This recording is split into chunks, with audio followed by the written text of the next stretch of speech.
Hey, what's up, everybody? You are live with the Touchdown Talk podcast, boys. Back for another episode, our second episode coming at you live. I'm your host, Ryan, and I'm joined by my lovely co host, Anthony What is good, everybody? and Evan. I'm just gonna pull Anthony here. What's good, everybody? What's good? Hey, make sure to drop your comments in the chat. We will see them and we will address anything that you guys want us to talk about if you're with us live. I can hear that Tony is now joined us live from his phone because I can hear myself. But we have a full recap from preseason week 2. A lot went down. We got to see some starters play, including last night, Jaden Daniels in his first action of the year, Joe Burrow. Jaden Daniels ran one in last night. I know that got Tony juiced up, ready to go. Scoring touchdowns against some second stringers is always exciting. Hey, no, that was mostly starters. The Bengals defense is just atrocious. At the start. Yeah. So, I mean, that just goes to show, I think the fantasy stock for any Bengals offensive player, especially Jamar Chase, is just going up and up and up because their defense is just as leaky as ever. And I think we talked about that on a prior episode that we were like, because we had like a top 10 like games this season. Yeah, and it was like Bills Bengals, and I think we were talking, and I was like, Bills are gonna blow them out by like 30. Like I don't see the Bengals stopping a nosebleed this year. The Bengals defense, that is.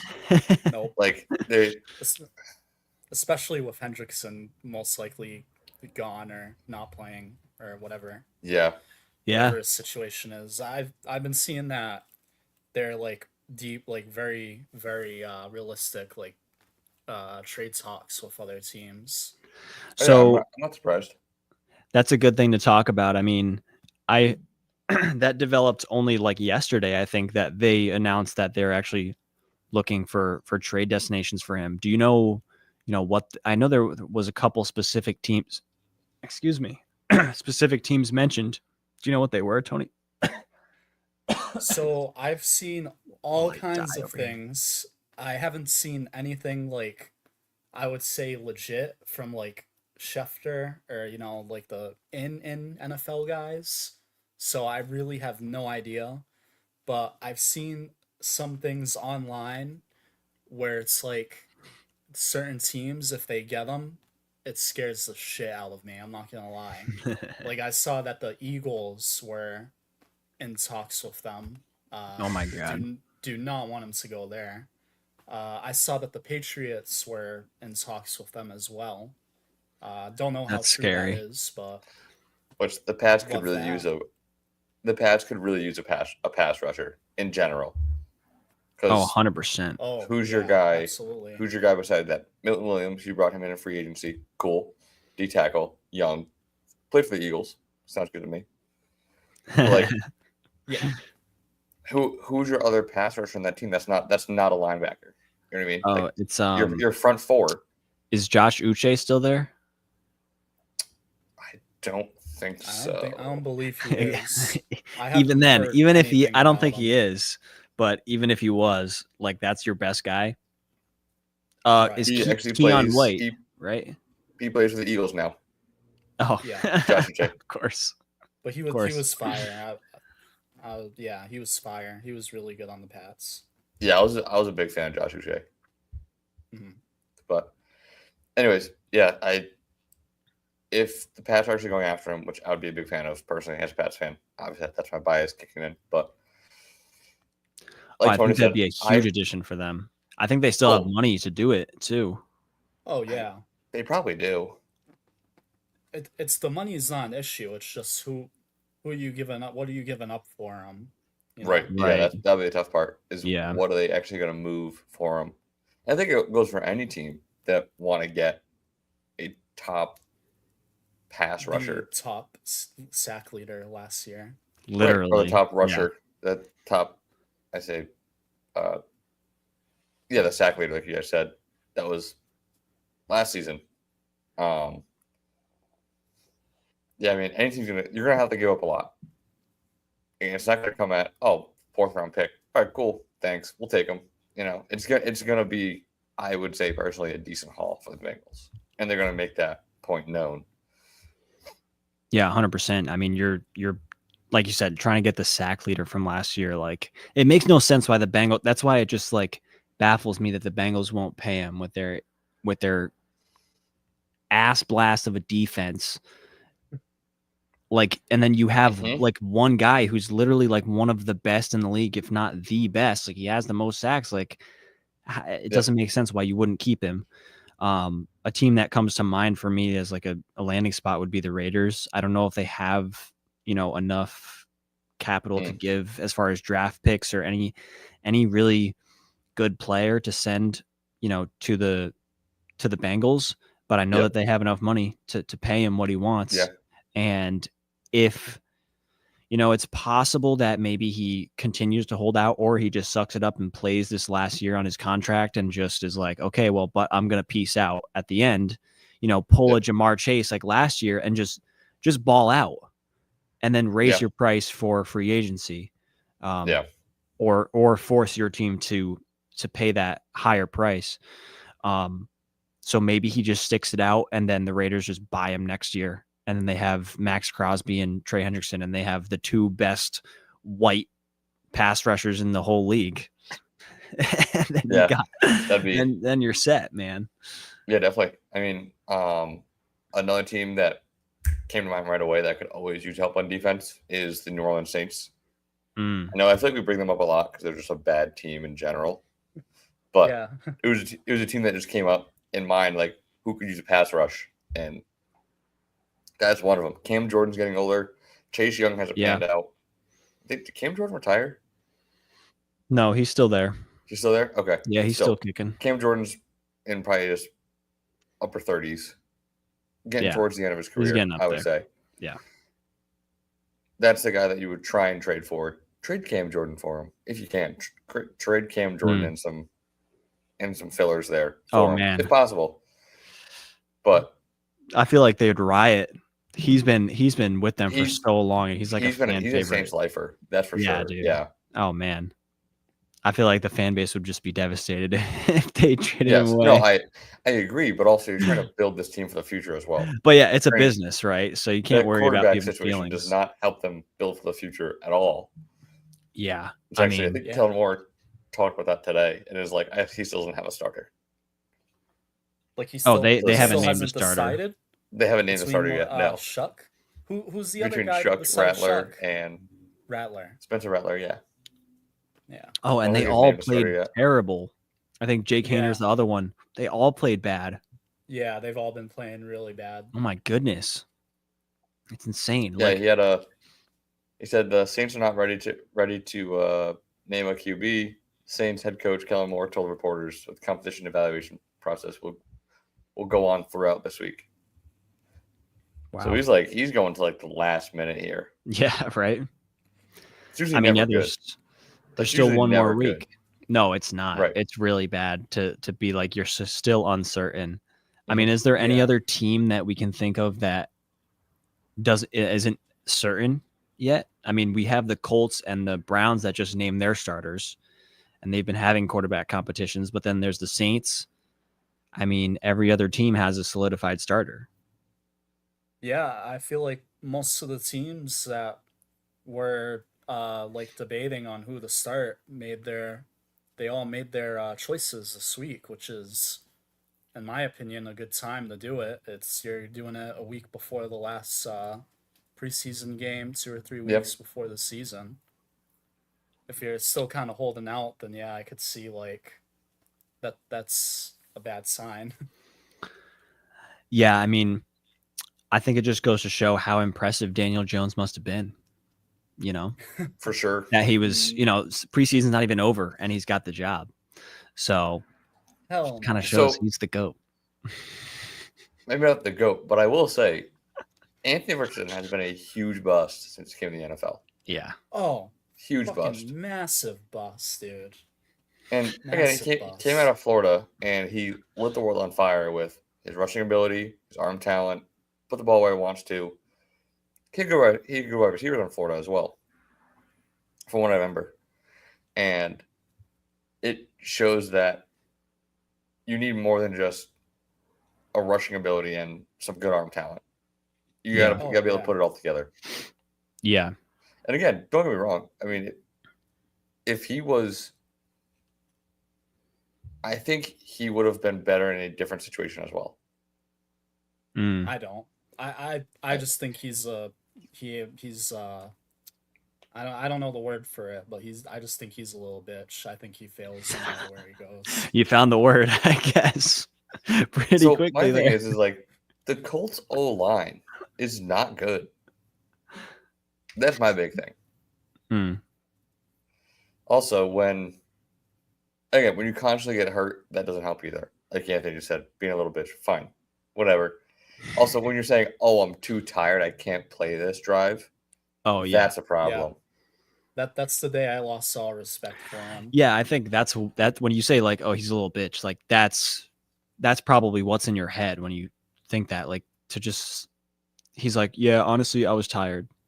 He's like, "I knew I couldn't go." Well, you're the quarterback. You don't get to say that. Like, sorry, that's a privilege that you relinquished. You're done. You can't. Yeah, you can't just sit out. Even a lot of other positions can't necessarily sit out when they're tired. Everyone on the field is tired, bro. Like, yeah, that's just the nature of the game. You're a professional athlete. You're getting paid a lot of money to do this. So I don't think there's any room to complain. Breaking news during the show, live on air. So speaking of Anthony Richardson, okay. Richardson, this is from Adam Schefter. I just saw it pop up. Okay. Richardson's agent reacted with disappointment in the move, and he said he's unsure of his client's future with the club. Oh, wow. Fucking God. So now they're saying just he now, might leave. This happened. This is a tweet I just now saw with his future in flux and Daniel Jones being the starter. Who knows what's going to happen with Anthony Richardson now? Wow. Yep. I'm sorry, but if you can't even beat Anthony Richardson, you can't even beat Daniel Jones in preseason, where the fuck are you going to go and start? Yeah. Exactly. I agree. And that's the crazy part is like, where else is he going to go? Like he's going to go somewhere and be a second string or third string backup. I mean, the Saints feels like there's only option. He's going to be a scout team safety for some reason. Right? He's just doing anything to be on the field. Yeah. What quarterback was that? He was like a scout team safety. Oh, was that Daniel I don't Jones? even know. No, I mean, I know Tebow was like a tight end for the Jags at one point, just to be there. He went to tight end, but I don't know about safety. I'm not sure. One quarterback did that. How long ago are we talking? Well, it was a little while ago. Yeah, there was the Giants in 2024. Who? November 21st. $160 million scout team safety. Who? Daniel Jones when he was with the Giants. Oh, really? After he got his contract, yeah. That's so weird. Safety? He put before they cut him, they played him as scout team safety. Oh, that's weird. That put the bad taste in everyone's mouth of like they're gonna cut him. Yeah, that's how you knew you're fucked. That was last year then. I don't even. Yeah. That feels like a weird memory. But if you're Anthony Richardson, I feel like with the way that Daniel Jones, his career's been going, you got to just have faith that you're going to start at some point in the season. Because Daniel Jones is not starting all 17 games. There's no way. Yeah. He's either getting hurt or he's going to play so bad that they bench him. Yeah. So, I mean, Anthony Richardson, just like be patient. That's what I would say. And if I'm his agent, like it might just be like a power move, I say, like trying to use any sort of leverage that he has to be like, well, I'll just leave then if you don't start me. Just to I don't see how it really does anything. Right. But it feels like a bluff. I feel like he's not gonna leave the team, I don't thinks again, who's gonna want him? That's Exactly. why I No. don't see him leaving as well. I just don't see No, anybody no else way. getting him. Or he's just gonna. I mean, or he's just gonna demand to be released, and then just be a Yeah. free agent and just see what happens. That's possible too. Hey. I mean, I think a team would pick him up no matter what, because he's a young, Oh yeah, somewhat. He's a and running. free agency, He's a talented running quarterback. I will say he's talented in his running ability. Arm ability, so. But with that, I think a team could look at him and go, "Let's make him running back. Let's make him this, make him that." You know, I'm being serious. yeah. I mean, But like a team See, but could I don't look see at. him. I don't see him doing running back either because he just gets hurt all the time. No, I'm not saying he would, but a team could look at him and say, "Let's try and do this." I'm not saying he would do it. I'm saying a team could try and make the push and say, "Hey, we're gonna bring you in, but you're gonna be this. We're gonna change your position." And he goes, "Hell no, I'm a quarterback." You know, again, I'm not saying that he's gonna accept it, but I'm saying a team could try and go that option.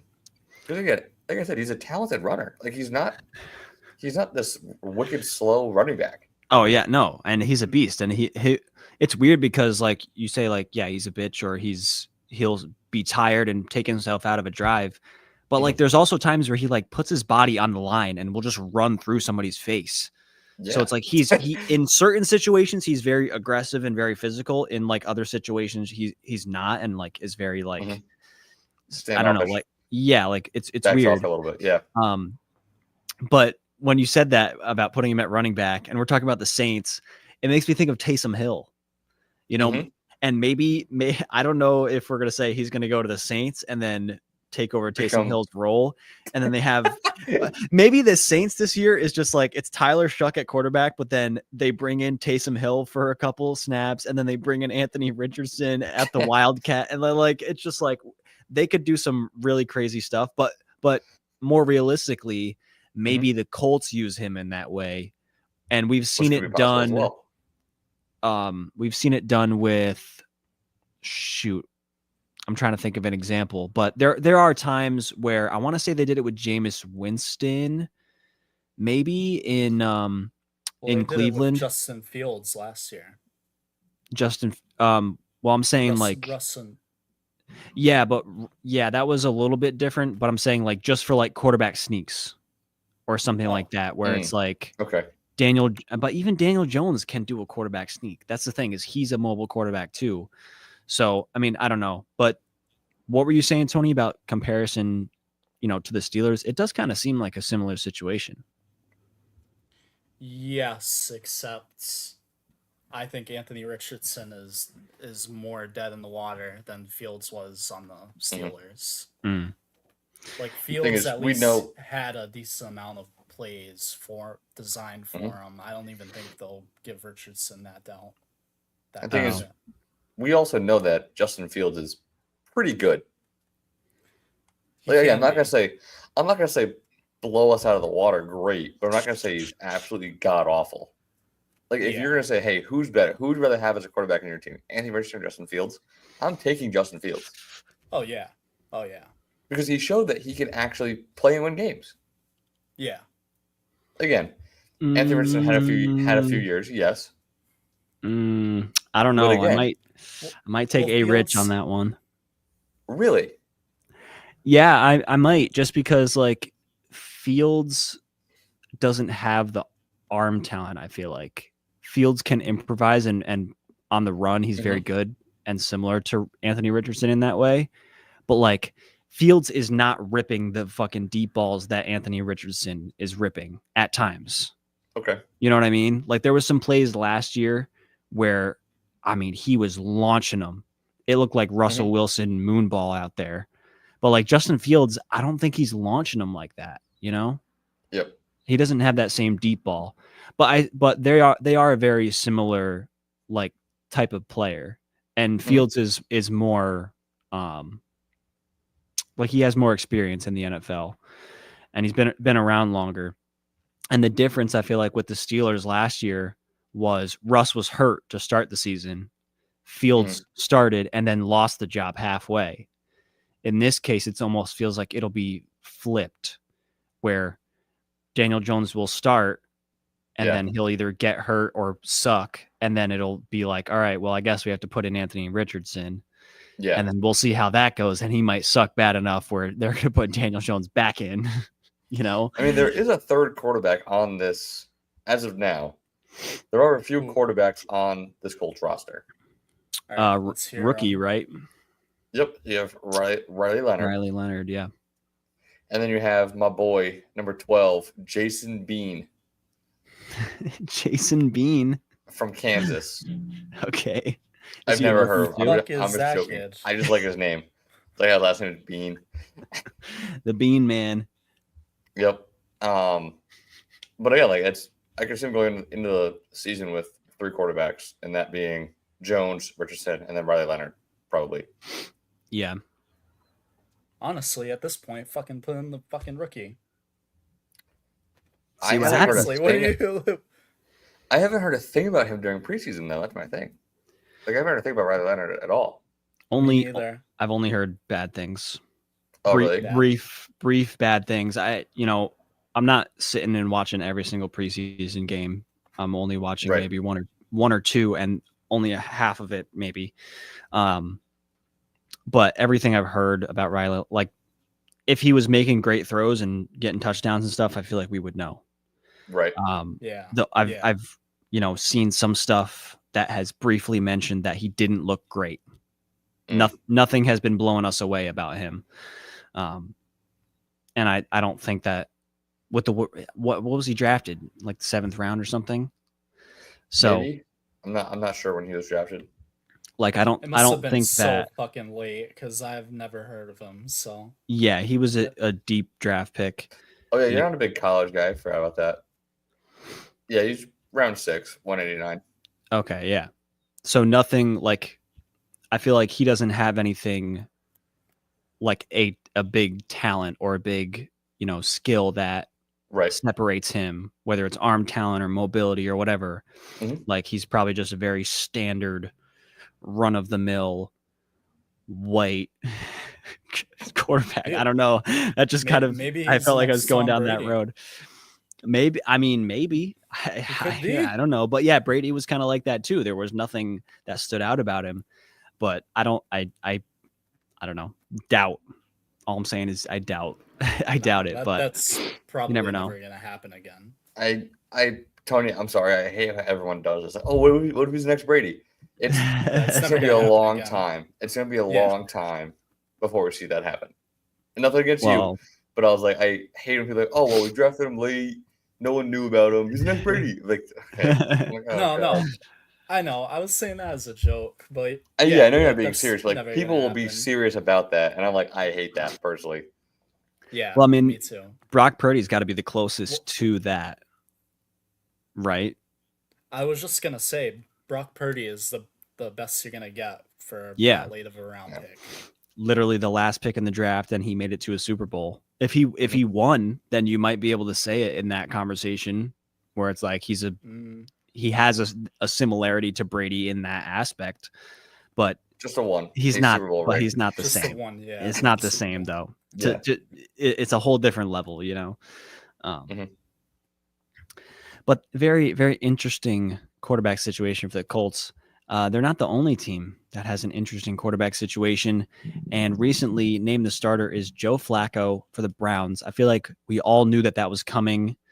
We've seen the tape and stuff from Shadur, and then we saw Dylan Gabriel, and we can talk about those guys. But we all knew Flacco would start the season as the starter. I don't know. I'm assuming that Kenny Pickett is still the backup QB2. And then I'm not sure the order after that.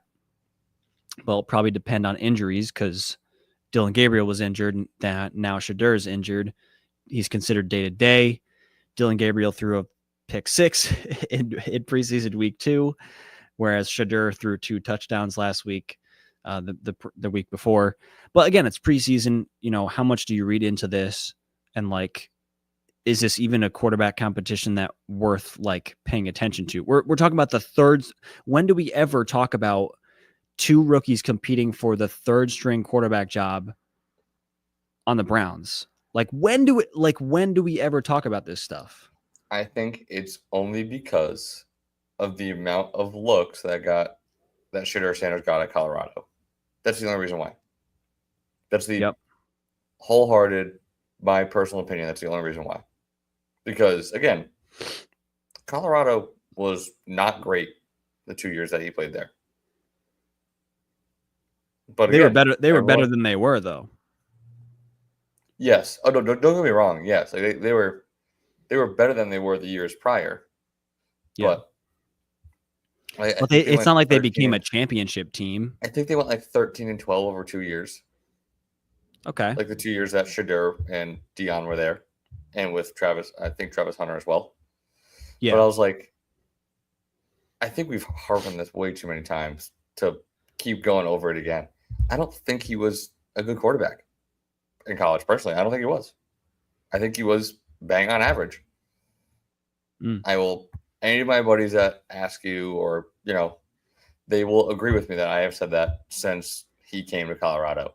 Since they played Oregon at Autzen, I was like, this team ain't going nowhere. So then the question becomes, I feel like, is that all the Browns need? Is just an average quarterback? No, a quarterback, but I'm saying it's just an average quarterback. If he can be average and stay healthy for a decent while and just be serviceable so they can actually like focus on other positions, because they've never had a steady quarterback that is even consistently average. It's just consistently just keep Joe Flacco in there. Just keep Joe Flacco in there. But I think the problem with Flacco is you can't keep him for more than a year, maybe 2. He's gonna retire. Right. Yeah. And then even Kenny Pickett, I feel like is below average. Yeah, I agree. Way below at this point. And then, Shedeur and Dillon Gabriel being rookies, you can't say they're average NFL quarterbacks yet. Maybe in college they were, but if, you think those guys have the chance to develop into at least average NFL quarterbacks? I don't think either of them do. And that's even as Dillon Gabriel, as a Ducks fan. I didn't think Dillon Gabriel would get drafted going into the draft. I didn't think he would. Because again, he played well at Oregon, yeah, but he never lit the world on fire. Yeah. I saw a bunch of stuff like when he was playing in college, like, oh, Heisman. I was like, dude, he's not going to win the Heisman. I'm sorry. He's not going to come close. And the way I saw him play a few times in college, when he had his bad games and they won or barely won, whatever it was, I was like, he's not going to. I didn't think he would pan out in the NFL personally.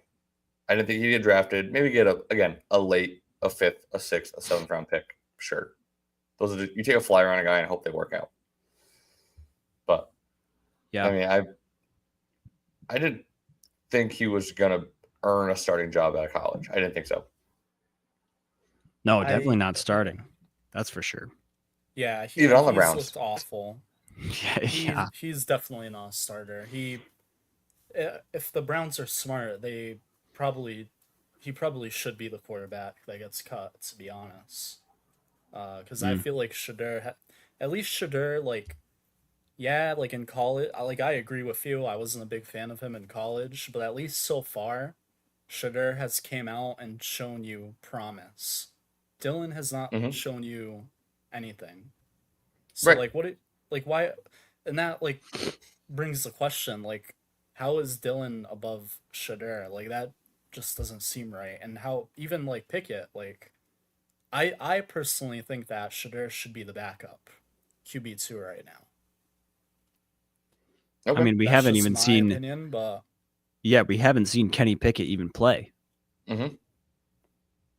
right. I mean, I don't know if he's been hurt or why he hasn't been playing in the preseason, but it's like, how can you fully judge where he's supposed to be until you see him play for real? Yeah.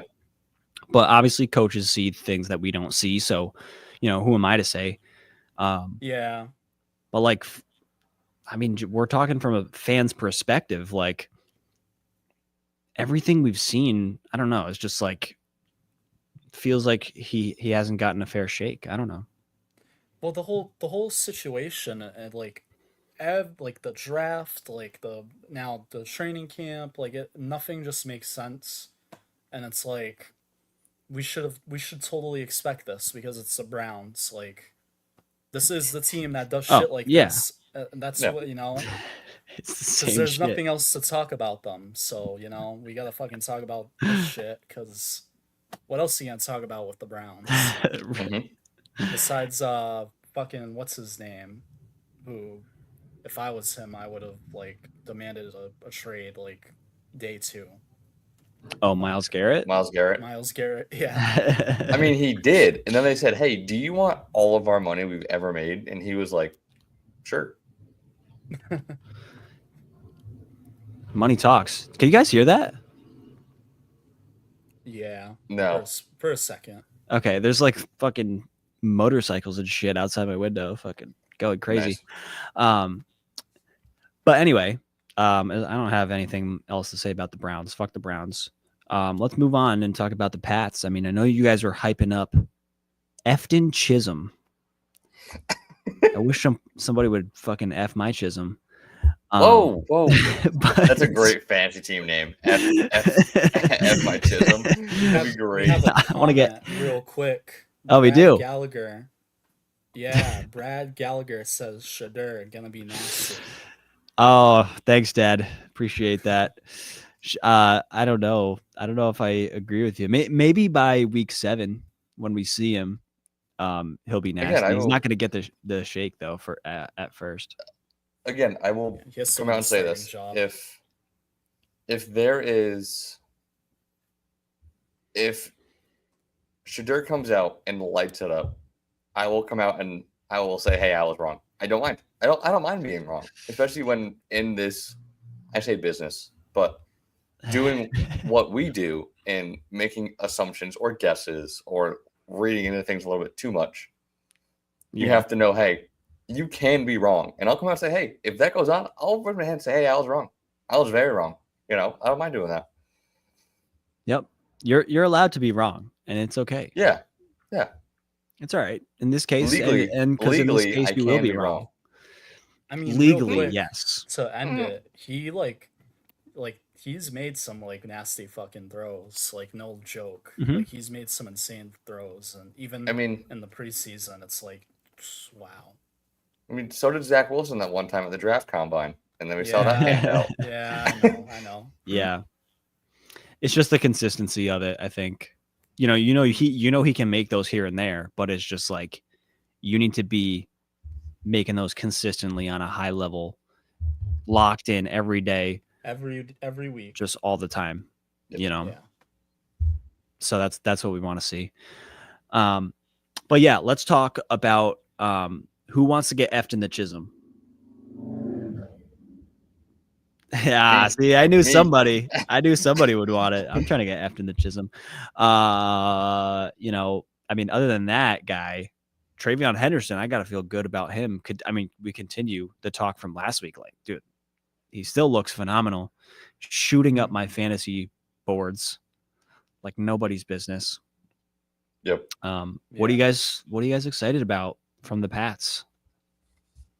Well, I'm not excited that I got Efton and Kyle Williams are both listed as questionable now. So there must have been some kind of injury. Efton, I actually did read into the Efton one. It's very small. Like he was riding the bike fine yesterday, and he's pretty much good to go. I don't know anything about the Kyle Williams injury, except for the fact that he was listed as questionable. Mm-hmm. I don't know what happened there. Yeah, I think any tiny little thing they have to report it. They have to report it. So, because I know a team got fined like a huge amount of money for not putting guys on like the questionable roster for like the most minuscule, like, oh, he got a hangnail, put him on, like for like little stuff, like, oh, hey, he's sore today, he's gonna sit out for half of practice. You got him on questionable. You got to put him on day to day. Was it really? I wouldn't. It feels like it could have been a Pats thing. I feel like I don't know why the Bengals feel like a team that has done that too. I don't know. I feel like that happened last season.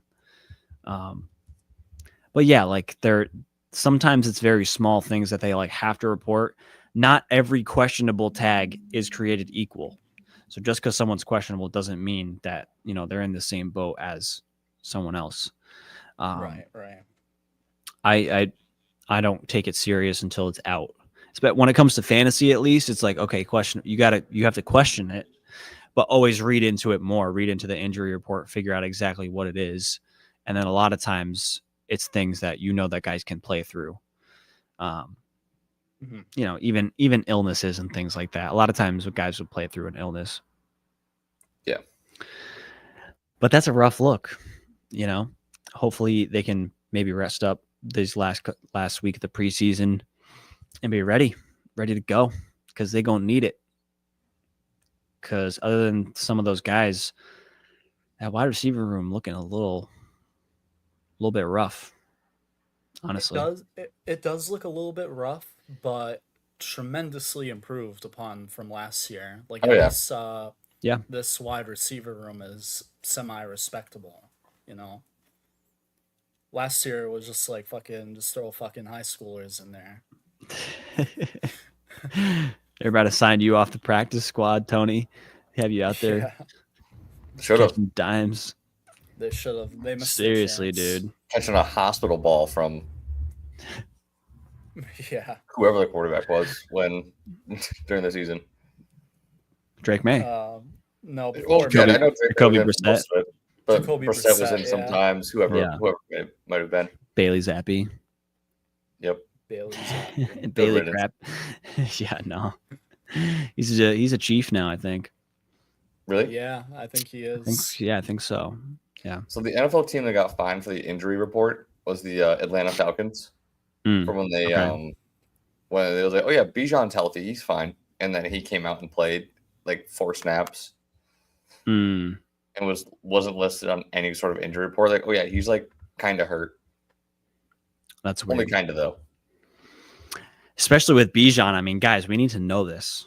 They should know. We need to know for fantasy reasons. Like, of course, guys, this is not a joke. All right, this is serious shit. That's probably why the NFL fucking fined them. Because I'd put $1,000 that if it was a fucking nobody, the NFL would not have given a shit. Yeah. But I think even outside fantasy, like there's a lot of money tied up in these things when it comes to like, I don't know, game planning and trainers and things like that. And just like, I can't even, probably in ways that we don't even know, there is a certain like financial outcome also that's tied to this stuff.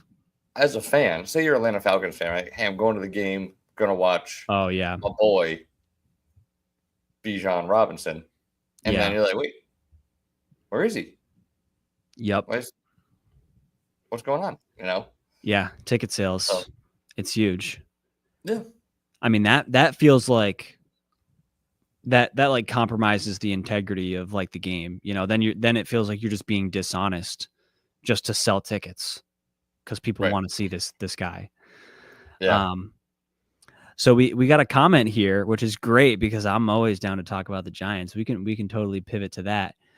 New Giants quarterback. Thoughts on the new Giants quarterback. Jackson Dart, we talked about him last week.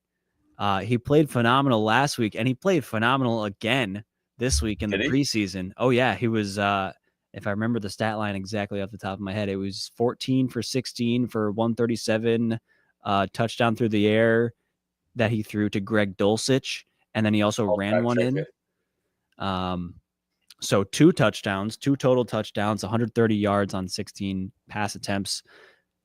Amazing, phenomenal, love it.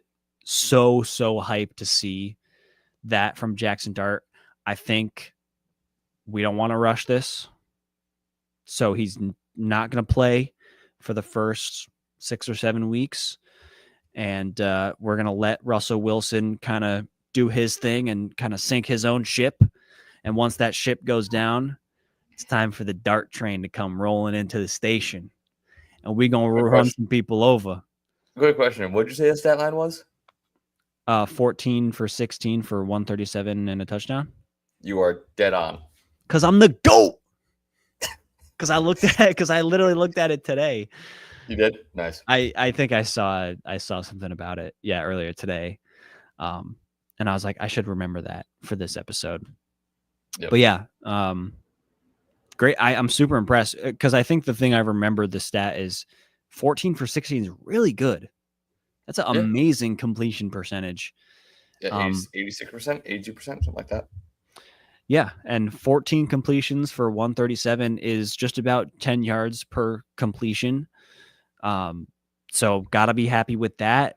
It just feels good. I just can't wait to see him play while Malik Neighbors is on the field, while Darius Slayton and Wan'Dale Robinson are on the field. Like, dude, Wan'Dale. I think he's a sleeper for you guys. I like Wan'Dale a lot. Wan'Dale? I was just gonna say, I think he's a sleeper in fantasy this year.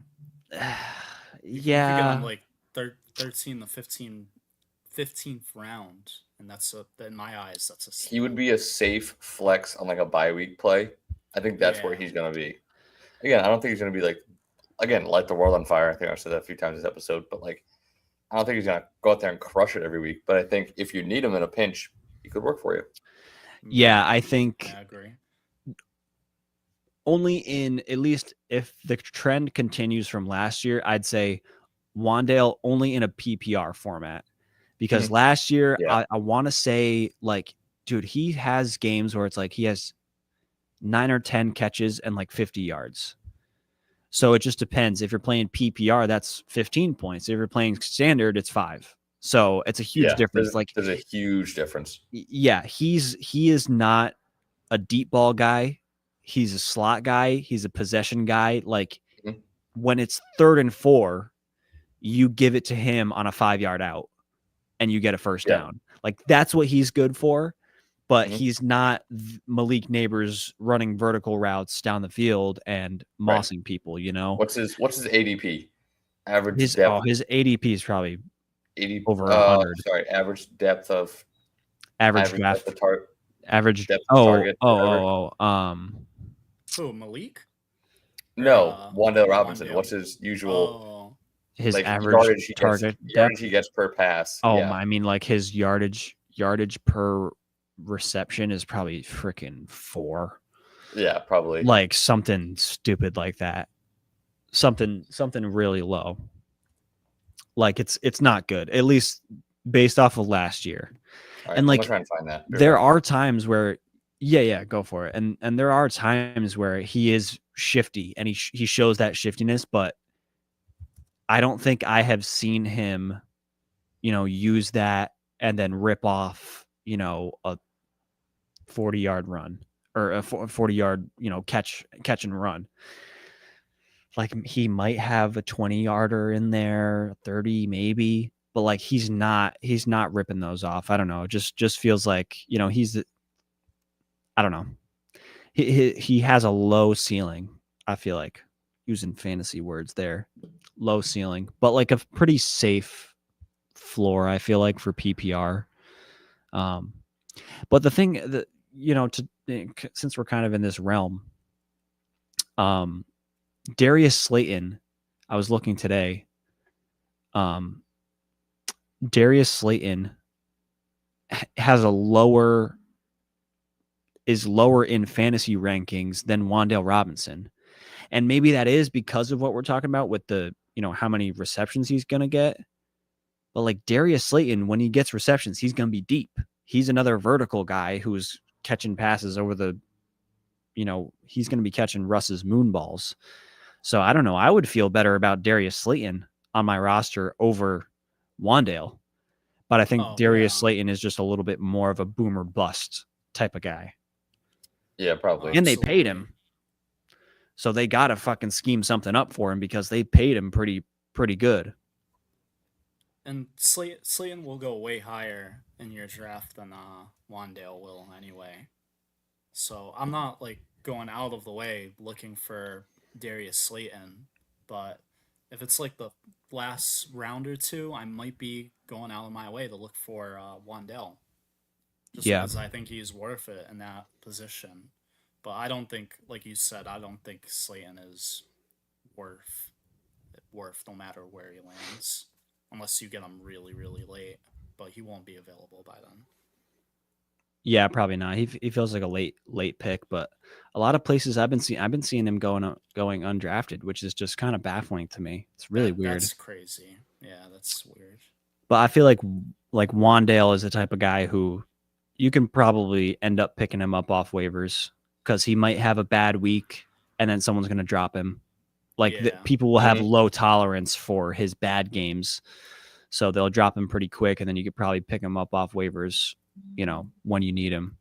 He kind of feels like that type of guy. Last year, Wanda Robinson had an receiving yards per target was like 5 receiving yards per target. Okay. Yeah. That sounds about right. That's 10 catches, 50 yards. Yeah. That's pretty much what I was saying. Yeah. So he's a short yardage guy, not a deep threat, but he does gobble up the targets, And that, I want to say last year, that was a Daniel Jones thing where Daniel Jones really liked him. And who knows what Russ is going to do. That's true. And then what Dart's going to do when and if he comes in, or what Jameis will do when and if he comes in. Like that feels like the biggest unknown in the Giants. I mean, I'm kind of thinking of it in a fantasy perspective now, but when it comes to the Giants wide receivers, it just depends who's going to gel with each quarterback. And I think that'll be the thing people talk about like on a week to week basis of like, when Russ is starting, we're going to see after the first couple weeks, Russ really likes Malik Neighbors because he throws it deep. Like Russ, he's not like I don't think Russ is really going to like Wandale as much because Russ feels like a deep ball guy or a check it down to the running back type of guy. Like Tyrone Tracy's probably going to eat up some targets. And maybe tight ends like Theo Johnson, or if Greg Dulcich, it feels like he's going to probably make the team. Those guys will probably have some targets, but I feel like Slayton and Neighbors will be Russ's guys. And then Jackson Dart, who knows who he's going to like. Jameis is probably similar to Russ, where he likes the deep targets, but it still remains to be seen. We don't really know what's going to happen there. Well, I will say that Jackson Dart is and has been the best rookie quarterback so far. Even better than Cam Ward, which is like, again, like we're just going off of preseason. I really don't know which of them is better, Ward or Dart. I really don't know, but Dart has certainly looked more promising. And that's saying a lot because even Ward, I don't think Ward has had a bad preseason either. But no, definitely not. Dart's really killed it.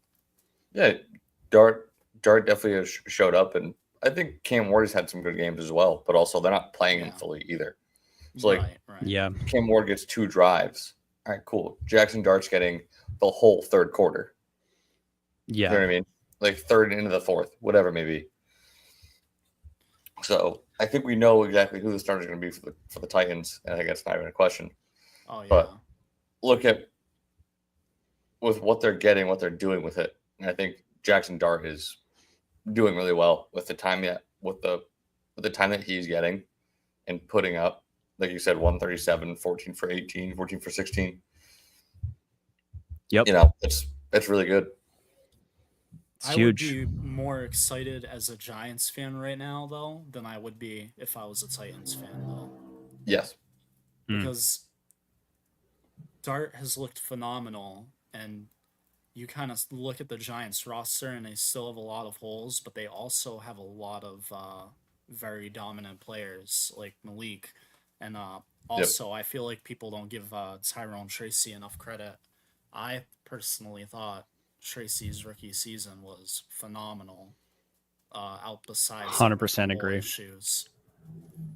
Like the fumble issues is the only thing. Other than that, and like he looked amazing, honestly.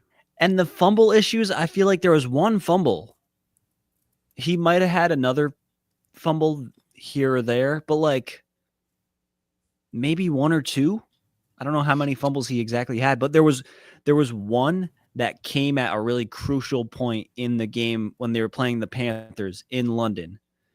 That's probably where people talk about his fumble issues. He fumbled one time in a crucial moment. He was a rookie. He was really that was one of the first games that he was really getting a lot of touches. Yep. So, I mean, I don't hold that against him fully. Still, like I still believe in his ability, like more than I think about his fumbles. And maybe I'm just like an optimist in that way. But yeah, I freaking love Tyrone Tracy.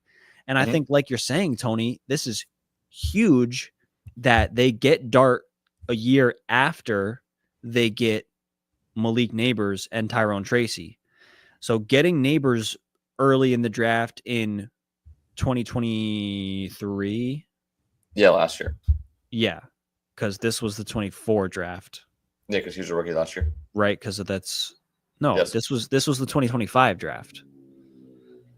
Whatever. 2 years ago, they got Malik Neighbors.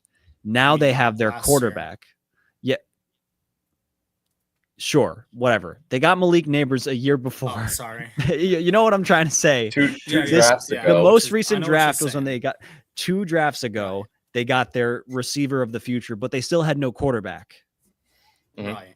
This past draft, they got their quarterback of the future, and they still have a chance to like let him develop under a veteran quarterback. And they also still have weapons for him. They have a freaking stud wide receiver. And then the fact that they hit on a late round running back who has a lot of promise and also a receiving back. They still got Cam Scatteraboo in this draft, who is hurt right now, but he could be very good as well. I think he was a good pick as well. Yeah, like that's huge. So their offense, I feel like they have done a great job, in my opinion. It just of getting some weapons for Jackson Dart in the future. So he's not in a situation like Cam Ward is in, whereas he doesn't have a whole lot of help around him. For like sure. He doesn't. I mean, Cam Ward has Calvin Ridley as his best receiver, and then like Pollard. Ridley, he's got Pollard, yeah. Calvin Ridley, Tony Pollard, Tyler Lockett is there, which is, he's a good receiver, but he's in the, end of his career. So we'll see. That's kind of where receivers go to die. But just comparing those two situations, like you're saying, I feel a lot better as a Giants fan than I'm really glad I'm not a Titans fan, just like historically even. But hey, they made it to that one Super Bowl. Yeah, you freaking lost it. One.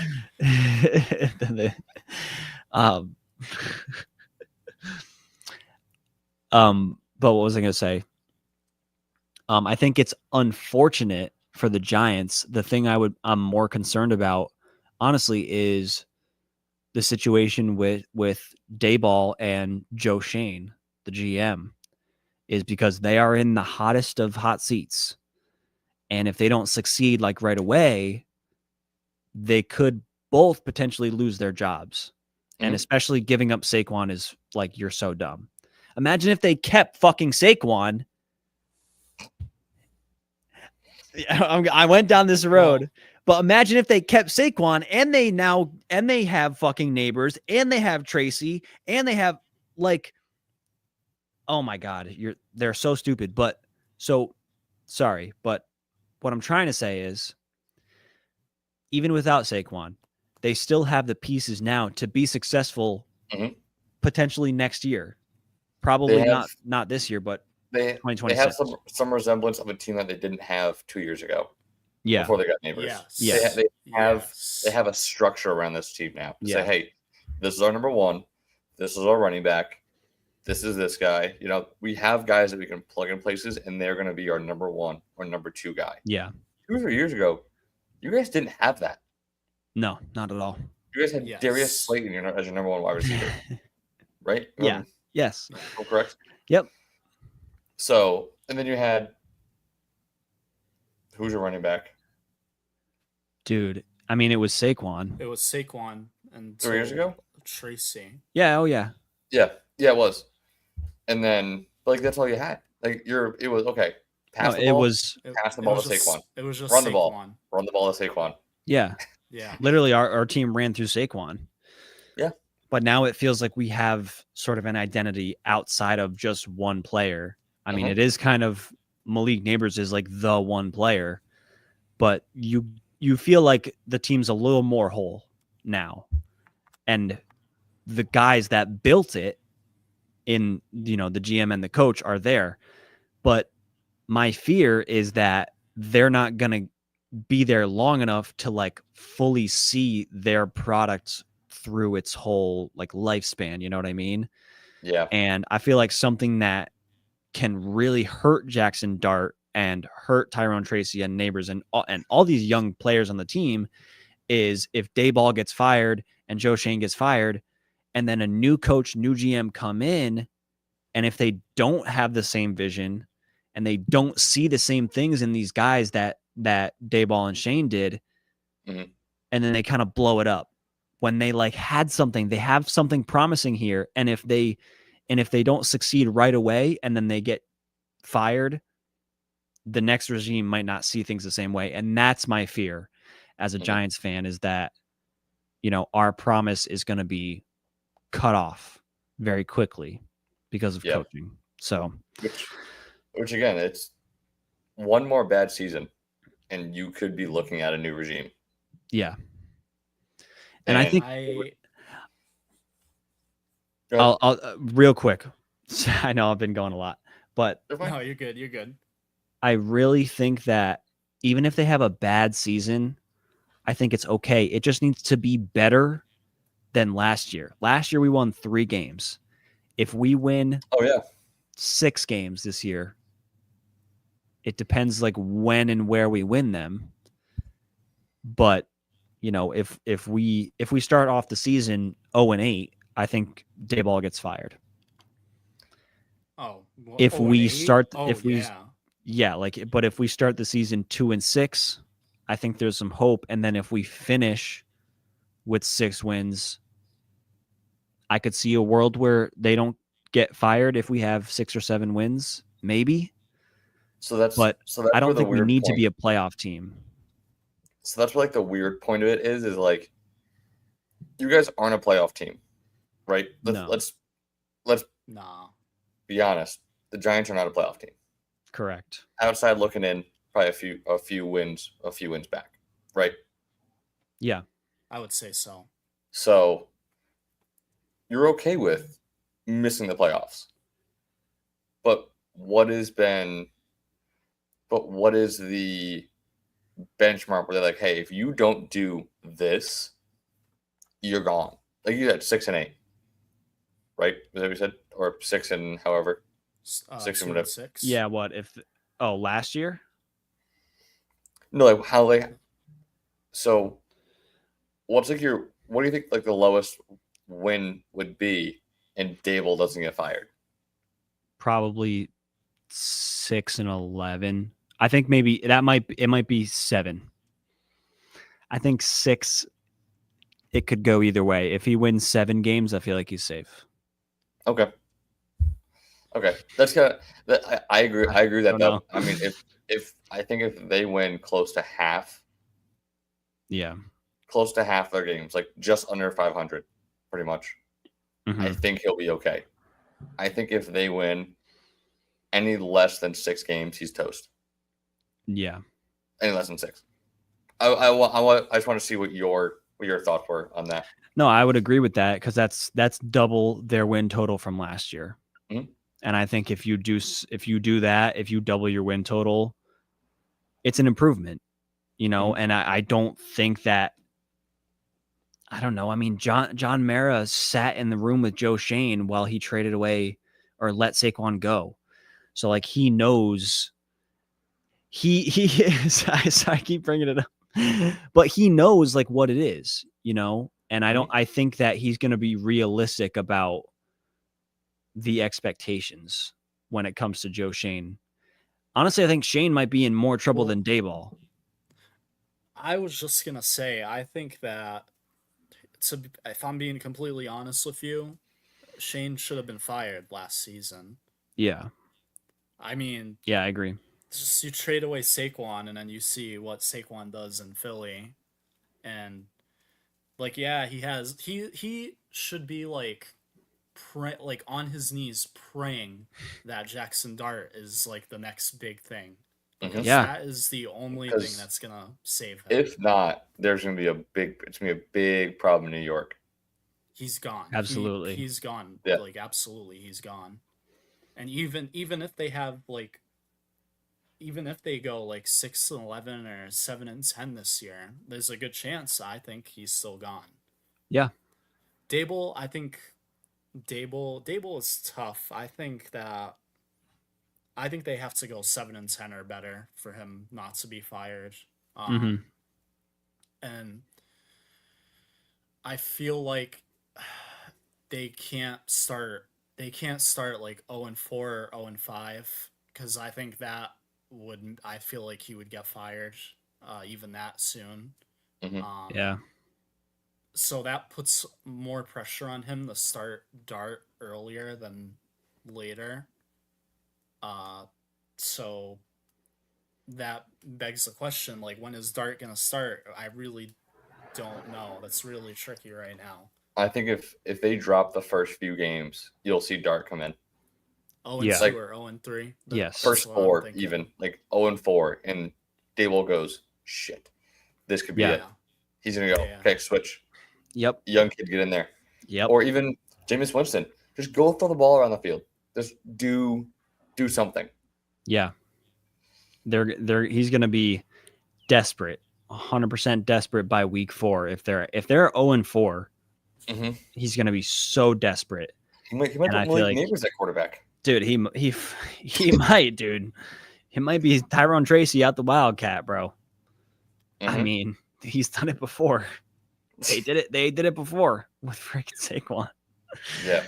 They had to because Jones was hurt and they had no choice. Oh, that's right. I remember that. Yeah. I remember that now. Yep. That was crazy. That was fucking stupid. But yeah, I mean, I could go on and on and on about that whole situation, but we'll see how it goes. I think we kind of have an understanding of what's going to happen. I mean, we're going to be surprised no matter what, but I feel like we have somewhat an idea of how the timeline's going to go. But yeah, we can we could put that one to bed because I'll just keep getting riled up. Fine. You guys got anything else you want to touch on? Anybody else that stood out from these first 2 weeks of the preseason that you want to talk about? I've been seeing like phenomenal fucking catches from that guy on Cincinnati. What's his name? I think Mitchell. I'm looking it up right now. I thought you were about to be like, I don't know if you guys know him. It's like Jamar or something. That would have been hilarious. I would have lost it. Like, I mean, yeah, he's kind of unknown. He's a sleeper. And Joe Burrow have been fucking killing it. Yeah, it's like I don't understand why they're even playing in the preseason. I want to say it's Michael Tinsley. I want to say. Yes, that's him. That's number 82. Yep. Tinsley. Michael Tinsley. Yep. Okay. Dude, go and look at some of the catches he's made in preseason so far. Fucking phenomenal. All right. Yeah. I have not heard the name. Crazy hands, bro. Crazy hands. And if he pans out for them and you have Burrow, Chase, Higgins, and then this guy. Yep. Then I just feel deadly. So sorry for Cincinnati because you're gonna waste away 4 people. I was gonna say they might put up enough points to actually stop somebody to compete with the fucking points their opponents will put up against that defense. Joe Burrow did say he sure hopes Michael Tinsley makes the 53-man roster. So Michael Tinsley, there you go. Welcome to Cincinnati Bengals. You're making the roster. Yeah, that's pretty much how that's gonna go. He's gonna make it. Just go after this podcast is over. Go and look up Michael Tinsley highlights. Yeah, they're crazy catches. Okay, go off. I've been really good. Hearing about this guy. What is it? I don't know his first name. Starts with a K, but they call him KLS. He's for the Chargers. On the Chargers, yep. I think this might have been who. Lambert-Smith. Yeah, Keandre Lambert-Smith. That's his name. I think this might have been who they were trying to talk about last week when we had Bryce on. But yeah, heard some good things about him. Haven't necessarily seen clips, but seems like he's a good shot to make the roster and definitely could be a good ad for the Chargers because they are looking rough in the wide receiver department as well. After Ladd McConkey, Quentin Johnston got knocked out, dude. Oh my God, he got rocked. He wasn't gonna make a difference for them anyway. Damn, bro does not care that this guy literally got his head chopped off. He's like, yeah, you sucked anyway.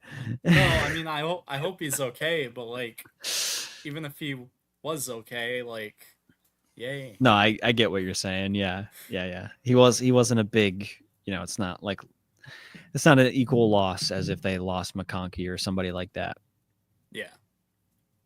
But it's good to know that they got KLS to back him up. I was gonna say, as far as KLS goes, he's been like an all talk kind of guy. Like I've heard like amazing things about him in training camp, but then like you said, like we haven't seen anything. He hasn't really done anything spectacular in preseason, which for the millionth time, it's just preseason, but that just doesn't gives us even less to go off of besides like rumors, so we really don't know. Mm-hmm. Another Chargers wide receiver, Trey Harris. I know he played really well his last game, I believe. Yep. Got some glowing reviews from Jim Harbaugh, so that's always nice to hear when your head coach is like, "You killed it," and he comes out and says it publicly. I was like, "Hey, this kid really showed up today." Whatever it may be. Yep. I know he had some troubles catching recently. Like I think a few weeks ago, like catching passes in training camp or practice, whatever it is. We saw it with Jamar Chase a lot when he first got in the league. So next Jamar Chase, who knows? I'm just joking. Watch out. Yeah, I mean, he's getting some good looks. He's getting some glowing reviews from his coaches, which is always good to see from a rookie. So gotta look out for. For sure. All right, that's our sleepers, man. Let's go. I actually think we got one more, and we haven't talked about him at all, and he needs to be talked about. I'm gonna I want to let you guys guess who is the best rookie wide receiver this year. There's only one right answer, by the way. Kyle Williams. I love Kyle Williams, but I can't be biased, so no. Okay, I thought it was going to be a biased answer. Is it Deontay Thornton? I don't know his first name. Starts with a D. D Thornton. Raiders. You got Alex. You have Jack Beck, the guy for the Raiders. Beck. That's what I was thinking. I'm gonna say Matthew Golden is your choice, the kid from Texas. That's a very good choice, but there's someone who is more confident in my eyes right now. This is harder than a freaking immaculate grid. And that is Emeka Egbuka. Oh, that's a good one. That's a good one. That's a good one. Yes, dude. The kid from Ohio State. He has been supposedly knocking the socks out of that whole team, and he is pretty much the wide receiver too now. Yeah, he's gonna be out a lot the other I've side heard of that. Evans, because especially because Godwin is hurt now. Yeah, Godwin. He's hurt, right? Yeah, he's still recovering from. I think it was dislocated. It was like a knee. Broken leg last year. If you look at they took pictures with like their new uniforms, and you look at Godwin's leg, and it's just still swollen. So it feels like he's not going to be ready for week 1. Mm-hmm. So Egbuka, Egbuka.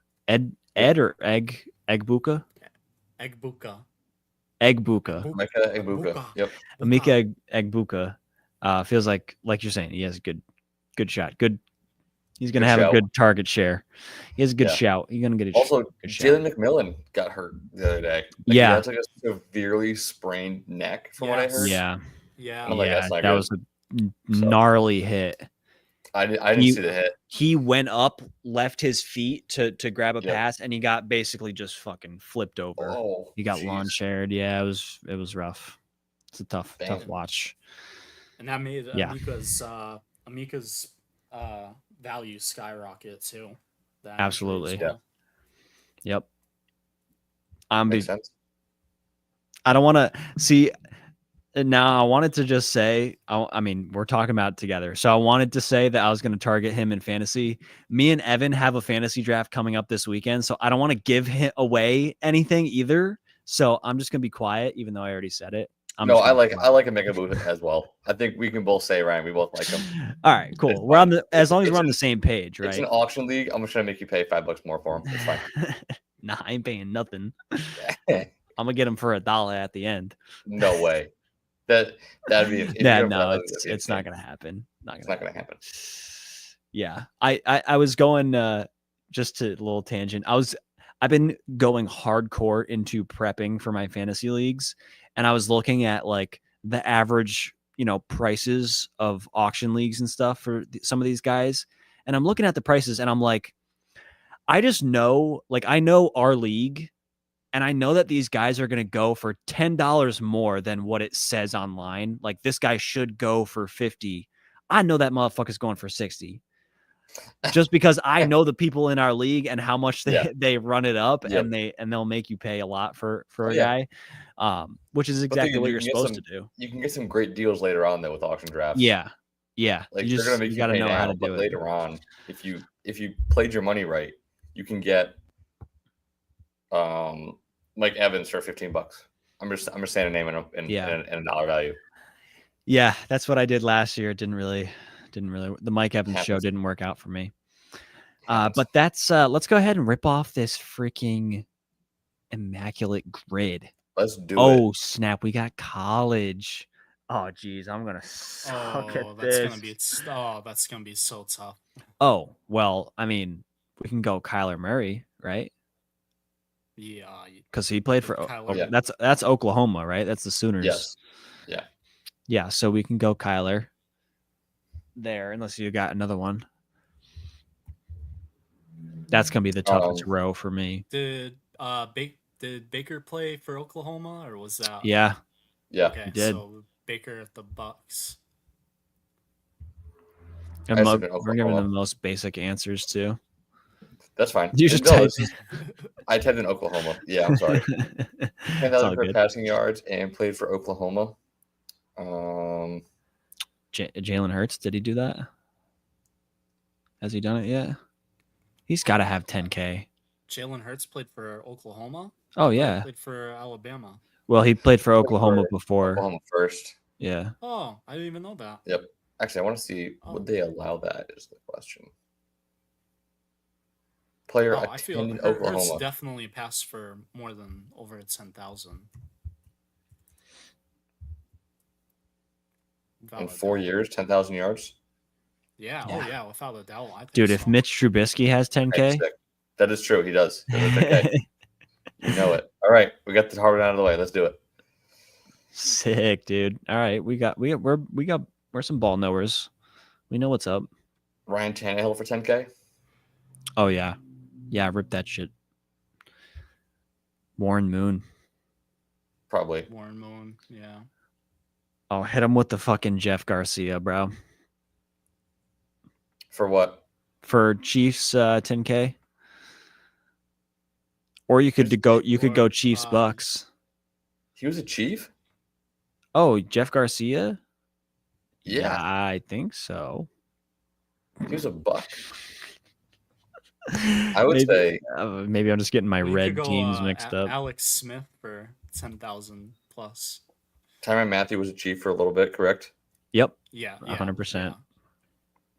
Yeah, that's a good one. D Hop for Cardinals Titans. Yep.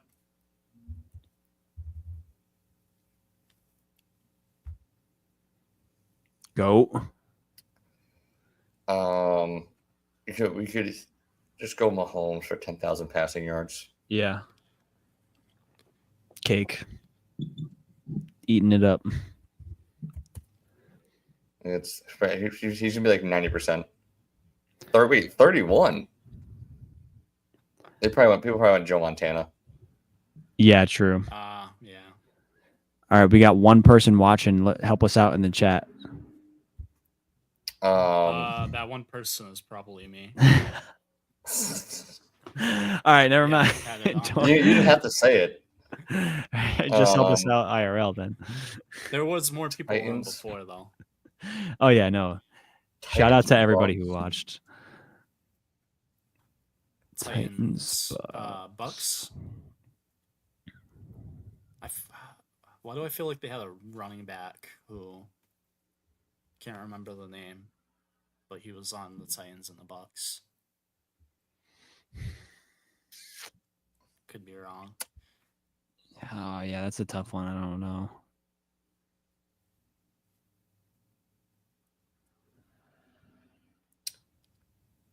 I don't know why I just thought this. Is Jason Pierre-Paul a Titan? Right now? Was he a Titan? I don't think so. I definitely could be wrong. Because I don't know. He's popped in my head all of a sudden.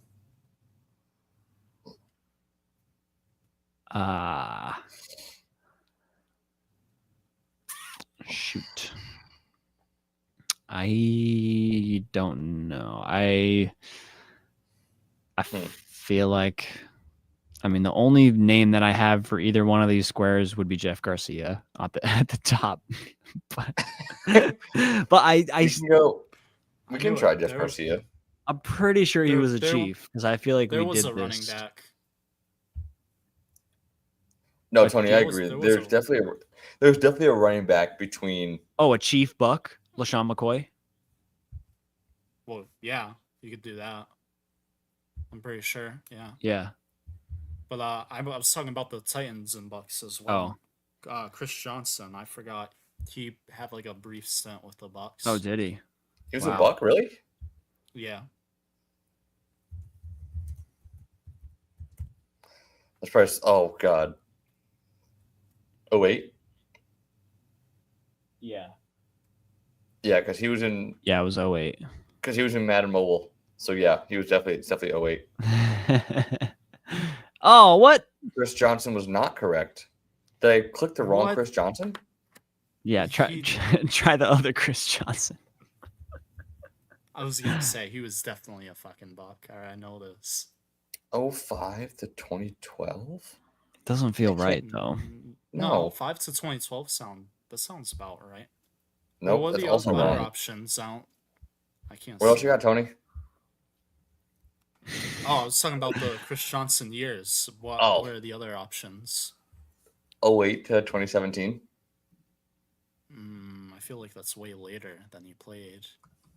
That's my thing. I'm like, it just feels. Oh shit, it just feels weird. I don't know. I know for a fact Chris Johnson was a Buccaneer though. 08 to 17. 05 to 2012, and they're both incorrect. Yeah, so it was 08 to 17 or whatever because he was drafted in 2008. But he was never a Buck. Dude, no, I guess he not. must not have played a game or something because he was definitely a Buck.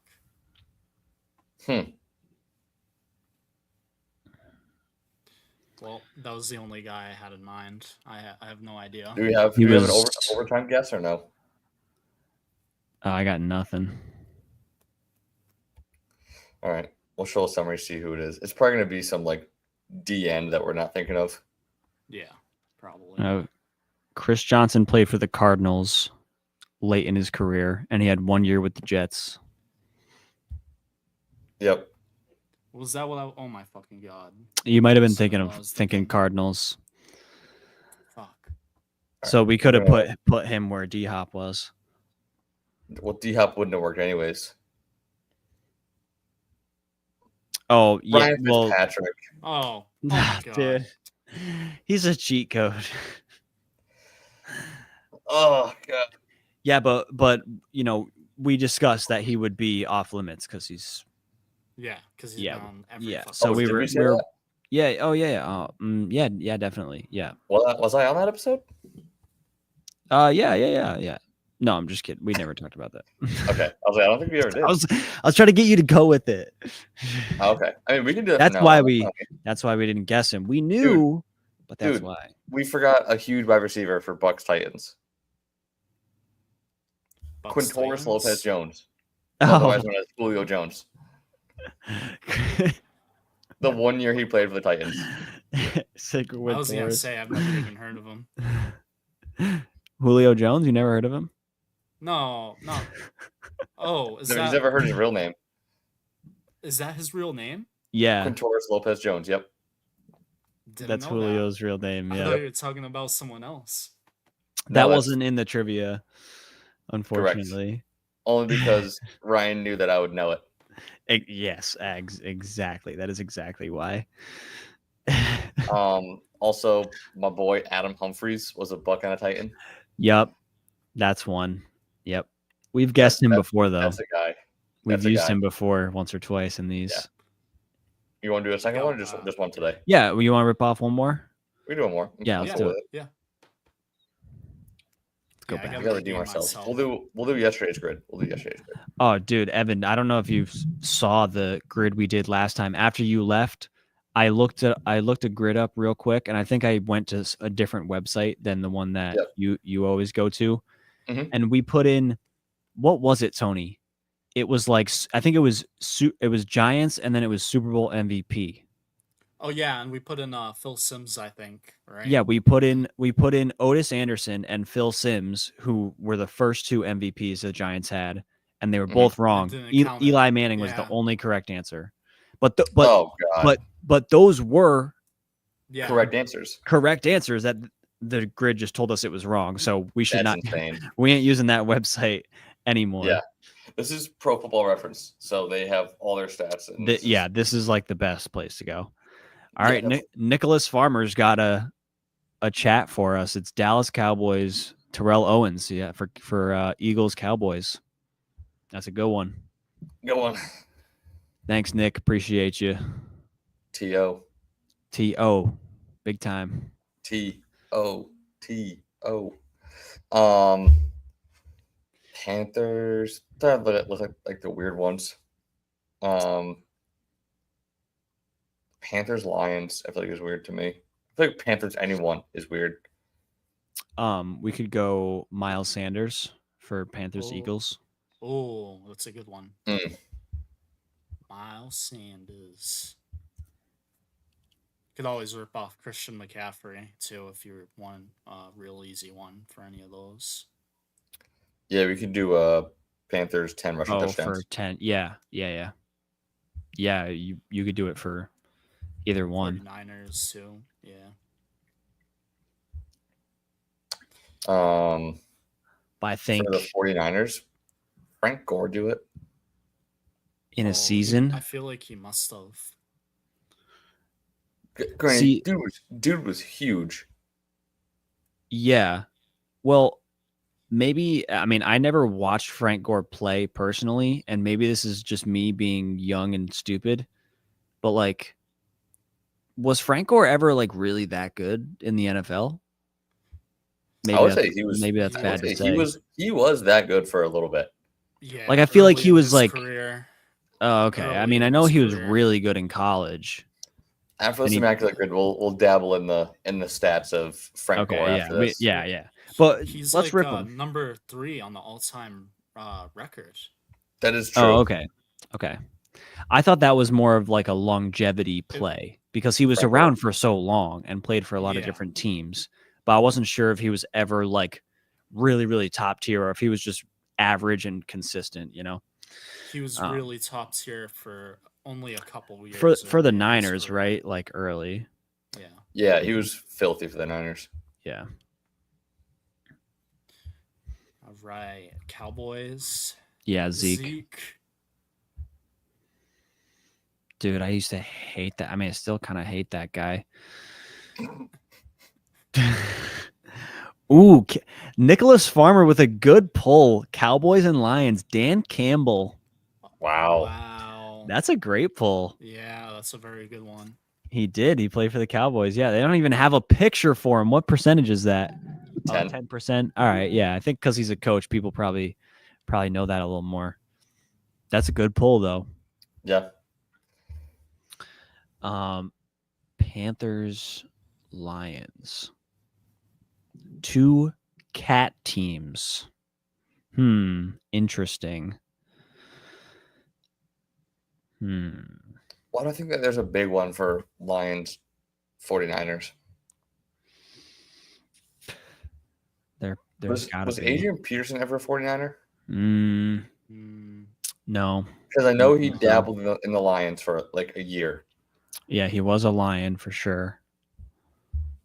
I don't know if he was a Niner. I don't think he was. I don't think so. No. Eagles, Niners? Shout out to the lady scrubbing her armpits in the corner. Yeah, that's why I got rid of it. Shotty's just like going to crazy. town. Panthers, Lions. Oh my god. Damn, bro, this is a tough one. Nicholas, we need your help, bro. Help us Don't out. be looking it up, though. I was gonna say. Well, I was about to tell him to look it up. No, don't look it up. Nick, look it up for us. We got straight ball knowledge from this dude. Bill Romanowski for 49ers Eagles. Mm-hmm. All right, you look that up. No, I did not. I don't know. He played I don't linebacker. even know who that is, bro. He also 1%. He also helped direct the TV show Blue Mountain State. That's how. Oh, I wow. know. Yeah, Okay. because he's crazy good TV guy. Gotcha. All right. Okay. Yeah, I don't know him as a player. I just know he fucking. He also played for the Broncos. I'm pretty sure. The Broncos. Yeah. Yeah. You know who's won for that top box? What you got? Anquan Bolden. Yeah. Anquan Bolden. Anquan, yep. Sick. All right. Go. Panthers Lions. I feel like we're missing. It's always the like middle, man. Why is it always the middle? There's got to be one out there. Yeah, Obviously. definitely. There definitely is. Man. Like, I feel like it's like a Khalif Raymond type. It's not Khalif Raymond, but it's a guy like Khalif Raymond. Yeah. Well, if it was Titans Lions, it would be Khalif Raymond. Panthers. Oh, was he a Titan? Okay. I think he's a Titan. See, and that's another like light blue team. I think that's where I'm getting that. Shoot. Panthers Lions. Oh, I feel like I should know this. You know, I'm thinking like, damn, dude. Did Dan Orlovsky ever play for the Panthers? I don't know about Dan Orlovsky, but What do you know about Kyle Allen, the current backup, was definitely a Panther. Oh my god, that right? Well, that gives. I think so, but that gives me Teddy Bridgewater too. Okay, that's what Nick said in the chat as well. Teddy Bridgewater. Oh, really? Frank Reich. Definitely looked that one up. Wow. Yeah, see, but now I feel like saying that answer is cheating because I don't know if Nick looked it up. I think Teddy Bridgewater is correct. Oh yeah. Oh yeah, it's definitely correct. Is. Yeah. Wait, sure. Kyle Allen. I remember Bridgewater. I think we should go T-Bridge. Yeah, go ahead. Go for that. Yeah. Oh yeah, Kyle Allen. Kyle Allen's definitely correct. Oh, I'm seeing him. I think good so. Shit. All right, let's go. All right, Nick says he didn't look it up, but I don't know if I believe it. We're going to Frank Gore's his stats. Who's in the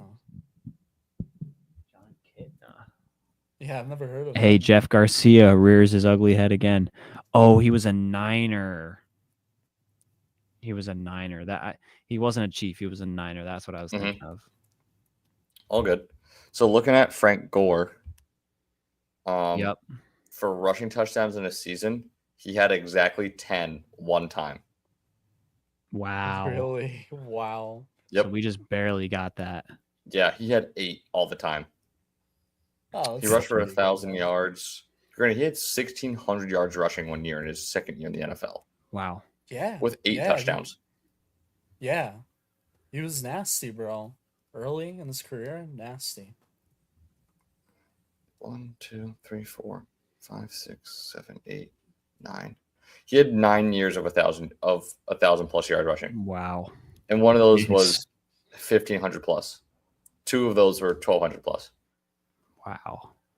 Yeah, I mean, dang. Even Famer. to the end of his career, like he was 34. He was 33, 34, still putting up 1,000 yards in Indianapolis. Like, yeah. Yep, he was 33. Yeah. All right. So that was pretty blasphemous for me to say that he was never really that good. He was. You're fine. You're I mean, but like, no, you're good. That was You know, later in not his know ball, career. Ryan. That was Fine. way before I started watching.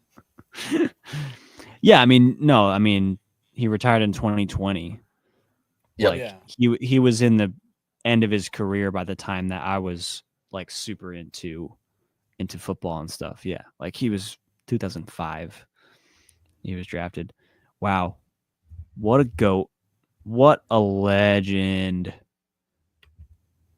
Obviously, the teams he played for. Wow, and he was just like he had such longevity too. That was huge. Tennessee, shit, it was Arizona, and New York Jets for a season. Who? Chris Johnson? Oh yeah, Chris Johnson. Yeah, it's Chris Johnson. Yeah. Yep. Yeah, he led the league with 2,000 yards his second year in the NFL. That's insane. Second year in the NFL, just goes, you know what? I'm just gonna kill it for 2,000 yards. Why not? What a freaking beast. CJ2K. Watch out. All right, y'all. Nick, appreciate you tuning in. Everybody else who watched live, we appreciate you. If you're watching this after the fact, we still appreciate you. We love you. Always have, always will. Always have, always will. Always will be streaming at this time on this day of the week for the entire NFL season. You like that transition? That was great. Every Tuesday, 7 p.m., join us, and we will be reacting to the season together. We really appreciate you. Obviously said it 100 times at this point. Thank you guys so much for tuning in, and we will catch you next week. Same time. Love you guys. Peace. Peace out.